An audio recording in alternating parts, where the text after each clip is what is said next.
Jean-Alain, on se retrouve à Gentilhomme, sur la commune d'Héré, dans les Landes. Un triangle un petit peu magique, vous avez pas mal de collègues qui travaillent ici avec des bons résultats.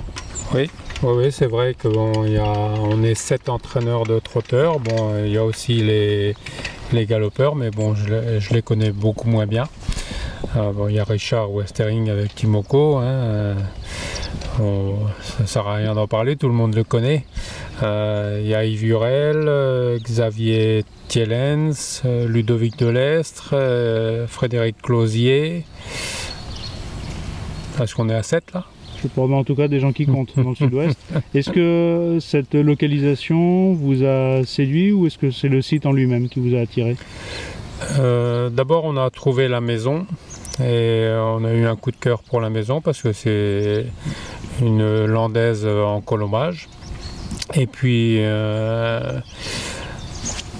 le terrain où on a fait la piste, c'était pas le même propriétaire et on a réussi à le joindre et à faire affaire avec la propriétaire. Et donc on a eu quelque part la chance d'avoir les deux côte à côte, quoi. Côte à côte. En revanche, ici, il n'y avait rien au départ. Strictement rien. On a fait la piste en mi-septembre 2015. C'était un champ de triticale. Il n'y avait rien, absolument rien. 2 ans plus tard, on a donc des paddocks. Combien de paddocks à peu près? 18 en tout, 18, et puis là on vient de faire dans la pointe 2 grands prés pour les poulinières. Donc là au niveau des clôtures, c'est pas mal. On a tout fait. Et puis une piste évidemment pour entraîner. Et puis la piste de 700 mètres à peu près. Avec un plus, donc une piste également que vous avez pu tracer dans la forêt avec des virages à gauche, à droite, en sol naturel. Ouais, tout est en sol naturel. Bon, c'est l'avantage des Landes, il n'y a pas d'apport à faire. Le sable dans les Landes, il n'y a aucun souci pour en avoir. Tout est sur place. Moi, l'avantage que j'ai, avantage et désavantage, c'est que c'est un sable noir. Donc l'été c'est pas la plage, je suis même obligé régulièrement de gratter pour que ce soit assez souple. Par contre l'hiver il n'aime pas trop la pluie, donc ça fait vite de la boue et donc il y a les avantages et les inconvénients. Mais bon, dans le bois l'hiver on y va assez fréquemment et on arrive comme ça à pouvoir travailler les chevaux printemps, été, automne, hiver. Avec un cadre idyllique, un calme extraordinaire. Ah oui, ça, au niveau du calme, on ne peut pas trouver mieux. Et c'est bon pour les chevaux. C'est bon pour les chevaux et c'est bien pour nous aussi.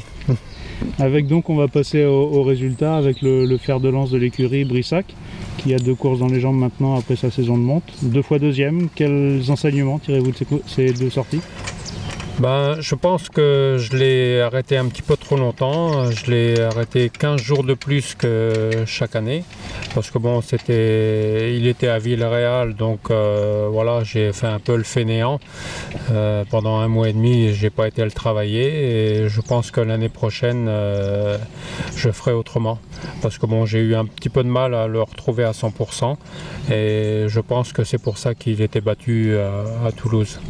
Vous dites vous avez fait le fainéant. Lui, le matin, l'entraînement n'est pas forcément un acharné du travail, on dira. Non, mais il a toujours été comme ça, donc on s'y habitue. Le matin, quand il est sur le pied de 16, c'est que je l'ai réveillé un quart d'heure avant.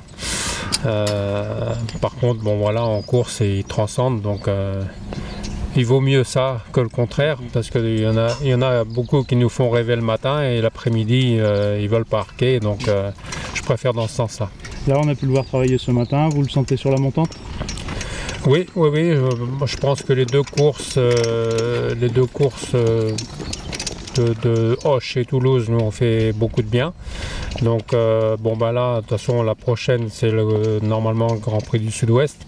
Là, de toute façon, vu l'opposition qu'il va y avoir, on ne gagnera pas, c'est pas possible.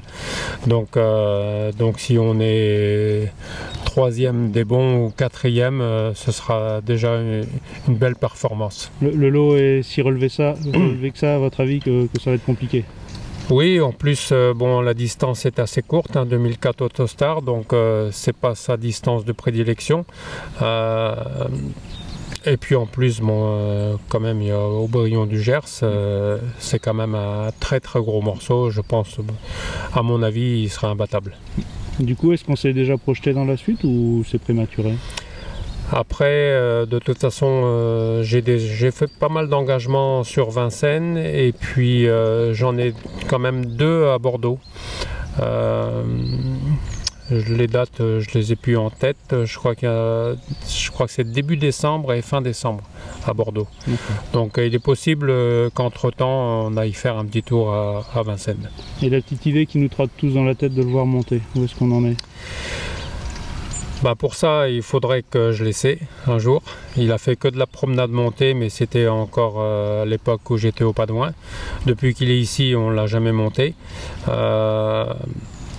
Je pense que dès que ça va être vraiment difficile à l'attelage, je pense qu'à ce moment-là, on lui mettra la selle sur le dos.